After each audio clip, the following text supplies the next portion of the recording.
मतदार यादीतील घोळ या विरोधात आता मनसे आणि महाविकास आघाडी जी आहे त्यांचं आज मुंबईमध्ये आंदोलन होत आहे आणि या आंदोलनामध्ये अनेक युवा कार्यकर्ते सुद्धा जे आहेत ते सहभागी झालेले आहेत। आपण बघू शकतो की राष्ट्रवादी शरद पवार यांच्या पक्षाकडनं तरुण कार्यकर्ते जे आहेत याच्यामध्ये सहभागी झालेले आहेत आणि आपण बघतोय की या ठिकाणी ईव्हीएम मशीनचे फोटो जे आहेत ते या ठिकाणी ते घेऊन आलेले आहेत। आपण प्रत्येकाशी बोलणार आहोत, नेमकं यांचं काय मत आहे, काय म्हणणं आहे।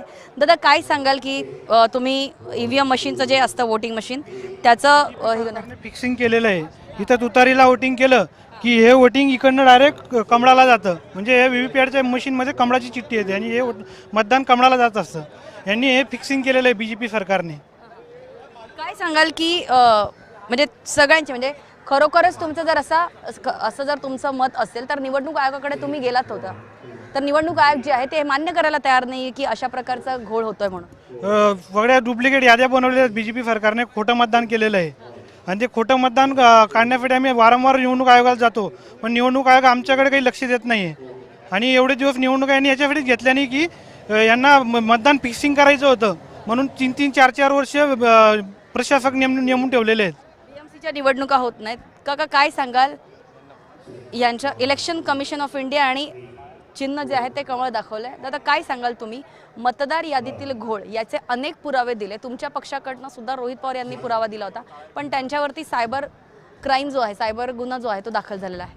असं सत्ताधारी पक्ष आता सध्या असंच करत आहे, ज्याच्यावरती आरोप करते त्याच्यावरती CBI ED वगैरे अशा कारवाया करत आहेत आणि त्या कारवायांना घाबरतील असं त्यांना वाटत आहे। पण रोहित पवार आमचे युवा नेते हे अजिबात त्या गोष्टीला घाबरणार नाहीत, ते पुन्हा एकदा अशाच यांनी ते पुढे हे करतील। तुम्हाला तुम्ही काय सांगाल की आदित्य ठाकरेंनी पुरावे दिले, प्रेझेंटेशन केलं, राहुल गांधींनी पुरावे प्रेझेंटेशन दिलं, रोहित पवार जे आहेत त्यांनी प्रेझेंटेशन दिलं, त्यांनी पुरावे दिले, अनेक पुरावे असे समोर आलेत की शौचालयाच्या पत्त्यावरती जे आहेत मतदार यादी आहेत, एका घरात 38, 40, 200, 400 लोक राहतात, असं सगळे पुरावे देऊन सुद्धा जे आहे निवडणूक आयोग जे आहेत ते म्हणते की आम्ही यातला घोळ सुधारू, मात्र जी एकूणच मनसेची किंवा महाविकास आघाडीची भूमिका आहे की निवडणुका घेऊ नका, यावर तुमचं काय मत? खरी गोष्ट आहे, मुळात निवडणुका ह्या पारदर्शी पद्धतीने झाल्या पाहिजेत। आपला देश हा लोकशाही प्रधान देश आहे, लोकशाही मार्गाने निवडणुका झाल्या पाहिजेत। भारतीय जनता पक्षाने ज्या पाशवी बहुमताच्या जोरावरती ज्या मतदार याद्यांमध्ये ज्या पद्धतीने घोळ केलेला आहे, मुळात हा प्रकार चुकीचा आहे। आज कुठच्याही उमेदवाराला मतदान केल्याच्या नंतर जर ते थेट भाजपच्या उमेदवाराला जर मिळणार असेल तर ही लोकशाहीची हत्या आहे आणि अशा प्रकारे होता कामा नये।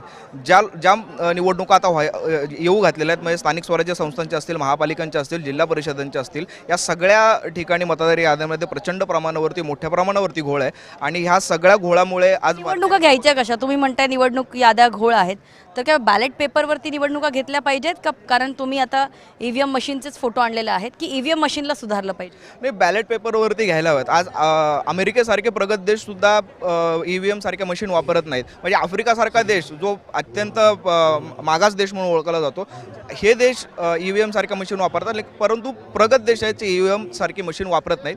आपल्या देशाला बॅलेट पेपरवरती निवडणुका घेणं सहज शक्य आहे। मुळात भारतीय जनता पक्षाला ते करायचं नाही, कारण त्यांना ते पाशवी बहुमत मिळवायचे परत एकदा या मतदार याद्यांमध्ये घोळ निर्माण करून।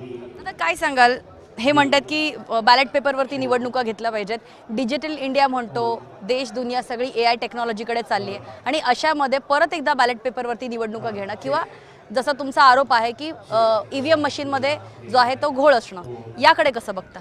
EVM मशीन मुळात बोलायला गेलं तर हे कमळाचं फूल घेऊन सामान्य जनतेला कसं फूल बनवायचं हे भाजपने चांगलं शिकलेलं आहे। मुळात आपण एक सणासारखा साजरा करणारा जे निवडणुकीचे दिवस असतो त्यामध्ये पण आपण आवडत्या ज्या उमेदवारांना मतदान करतो ते मतदान त्याला न जाता डायरेक्ट कमळाला जात आहे। ही नाही बोलून झालं ते ही आपल्या म्हणजे जो हक्क आहे त्याची हत्याच झालेली आहे। आणि काही झालं तरी आता निवडणुकीसाठी यांनी बोगस मतदार तयार केलेले आहेत, त्यामुळे आता मतदानाची घाई करतात आहे। याआधी त्यांची तयारी नव्हती, मतदार त्यांचे तयार नव्हते, यांनी सगळी मतदार यादी तयारी केली त्यांच्या पद्धतीने आणि म्हणून ते मतदानासाठी पाठी पडलेत। माझा फक्त त्यांना एकच सांगणं आहे, अगर ते बोलतात आहे आम्ही बहुमताने विजयी होऊ शकतो, तर आमचं फक्त एकच म्हणणं आहे, आमच्या पद्धतीने तुम्ही बॅलेट पेपरवरती निवडणुका घ्या आणि तेव्हा बहुमताने विजयी व्हा, आम्ही ते सत्य मानायला तयार आहे।